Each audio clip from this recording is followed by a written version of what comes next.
నార్మల్‌గా చాలామంది అంటే మాకొచ్చిన డౌట్ ఏంటంటే ట్రాన్స్ ఉమెన్స్‌ని చనిపోయాక తీసుకెళ్ళేటప్పుడు చాలామంది తక్కువ చూస్తారు. అంటే ఎవరు డే టైమ్ తీసుకెళ్లరు, నైట్ టైమ్ తీసుకెళ్తారంట, చెప్పులతోటి కొడతారంట. ఏంటి అసలుకి ఇది నిజమా? దీంట్లో ఎంతవరకు నిజం ఉందంట?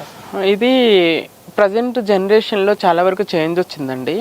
కానీ మీరు అన్నది నిజమే. ఇది ఒకప్పటి కాలంలో కొంతకాలం క్రితం ఏమైందంటే ట్రాన్స్ అంటేనే అసహ్యము, చీత్కారాలు, చీదరింపులతో జీవితం, ఒక ప్రేమ దొరకని జీవితం అనమాట.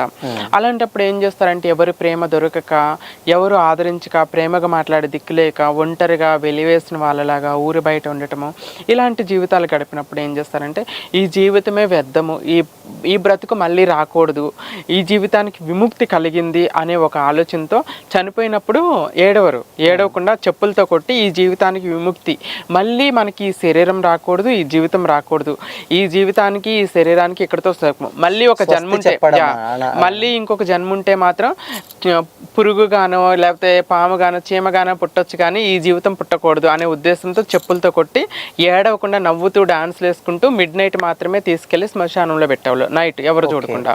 ఇది జరిగేదా ఒకప్పటి కాలంలో?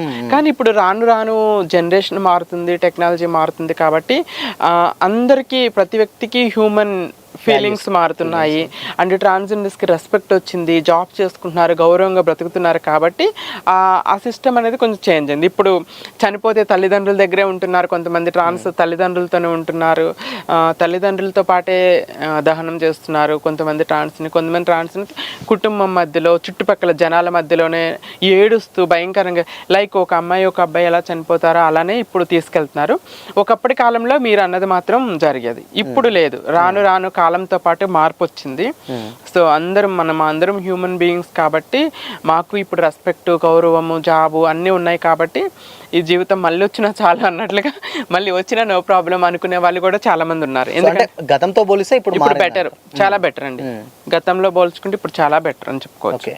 సో ఇంకోటి ఏంటంటే దీంట్లో నార్మల్గా చాలా మంది ఏమంటారంటే, కొంతమంది అంటే లేస్తే ఇప్పుడు ఉన్న జనరేషన్స్లో చాలామంది చేస్తే సెక్స్ వర్కింగే చేయాలి, లేకపోతే భిక్షాటనే చేయాలి అని చెప్పి ఇంత మునుపు గతంలో ఉండే. బట్ ఇప్పుడు కొంతమంది అయితే మారుతూ ఉన్నారు, చేంజెస్. ఫర్ ఎగ్జాంపుల్ మీరే ఇప్పుడు మిమ్మల్ని చూస్తే ఆల్మోస్ట్ జాబ్ చేశారు, మిస్ ట్రాన్స్ క్వీన్ 2018 కదా, 18 ఉన్నారు. బట్ ఇప్పటికీ కూడా చాలా మంది ఎందుకు అంటే అదే సెక్స్ వర్క్ చేస్తూ ఉంటారు, భిక్షాటన చేస్తూ ఉంటారు. ఎందుకు అంటే మీ లెక్క అంటే లేకపోతే వేరే వర్క్స్ చేసుకోవచ్చు కదా, లేకపోతే ఎందుకు అలా ఇప్పటికీ కంటిన్యూ అవుతూ ఉన్నారు? కొద్దిమంది, అందరూ కాదు, కొద్దిమంది. అంటే కొద్దిమంది కాదు కదా, ఎక్కువ మందే వెళ్తున్నారు అనుకోవచ్చు. ఎందువల్ల అంటే ఎన్ని ఆపర్చునిటీస్ వచ్చినా, ఎంత వచ్చినా కూడా సొసైటీలో అవేర్నెస్ అనేది కంపల్సరీ కావాలి. ఇప్పుడు నేను ఇంత చదువుకొని జాబ్ చేయాలి అనే ఉత్సాహంతో నేను జాబ్స్ కోసం ప్రయత్నించిన ప్రతిసారి చాలా చోట్ల నాకు నిరుత్సాహం ఎదురైంది. కంపెనీస్కి వెళ్ళాను, రిజెక్ట్ చేస్తారు, అమ్మ జాబ్ లేదు, ట్రాన్స్ జాబ్ లేదు, వెళ్ళమ్మా అన్నవాళ్ళు. మంచిగా అంటే చెప్తే వెళ్ళాము. ఇంకొన్ని కంపెనీలో లేదమ్మా మేము ఆపర్చునిటీ ఇవ్వము, లేదు వెళ్ళు అన్న వాళ్ళు. అట్లా చాలా ఫేస్ చేశాను. ఒక కంపెనీ పర్సన్, అమ్మ జాబ్ లేదు కానీ నీ నెంబర్ ఇచ్చాలి, నేను నైట్కి వస్తాను. ఇలాంటి సిచ్యువేషన్స్ సొసైటీలో స్టిల్ ఇప్పటికీ జరుగుతున్నాయి. ఈవెన్ నేను పోస్ట్ గ్రాడ్యుయేషన్ చదువుకొని జాబ్ చేయాలి, గౌరవంగా బ్రతకాలి అని నేను బ్రతుకు తెరువు కోసం సర్టిఫికెట్స్ పట్టుకుని వెళ్తే నాకే ఇలాంటి అవమానం జరిగింది అన్నప్పుడు, మరి చదువులేని వాళ్ళు జాబ్ కోసం వెళ్తే వాళ్ళకి ఎలాంటి అవమానాలు జరుగుతాయి? ఒకసారి 2 సార్లు జరిగితే భరిస్తారు. వెళ్ళిన ప్రతి రంగంలో ఇలాంటి డిస్క్రిమినేషన్స్, ఇలాంటి అవమానాలు పడితే అవి భరించలేక చదువుకున్న వాళ్ళు కూడా చాలామంది ఈ అవమానాలు భరించలేము, సొసైటీలో మనల్ని యాక్సెప్ట్ చేయరు. మనం ఎంత మారాలి, ఎంత గౌరవంగా బ్రతకాలని ప్రయత్నించినప్పటికీ కూడా వీళ్ళలో చేంజ్ రాదు. ఇంకా సొసైటీలో ఫ్యూ పీపుల్, అందరిని నేను అనలు, చాలా వరకు చేంజ్ వచ్చింది. ఫ్యూ పీపుల్ ఇప్పటికీ they are still thinking trans made for sex work, trans made for begging. అలా థింకింగ్లో ఉన్న వాళ్ళు ఉన్నారు. ఇప్పుడు సొసైటీలో ఎవడో ఒకడు ఉంటాడండి, అంటాడు, ఎందుకు బెగ్గింగ్ చేస్తున్నావు, ఎందుకు సెక్స్ వర్క్ చేస్తున్నావు, పని చేసుకుని బతికొచ్చుగా అంటాడు.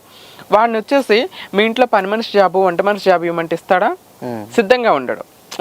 నిజంగా చెప్పడానికే చాలా మంది చెప్తారు, కానీ ఈ చేయటానికి సిద్ధంగా ఉన్న వాళ్ళు ప్రాక్టికల్గా చేయడానికి చాలా తక్కువ మంది ఉన్నారనమాట. ఆపర్చునిటీస్ లేక, అవకాశాలు లేక, బ్రతుకు తెరువు లేక అది ఇంకా కమ్యూనిటీ బేస్డ్ ఆ వృత్తుల్ని చేసుకొని బ్రతుకుతూ ఉన్న వాళ్ళు చాలా మంది ఉన్నారండి.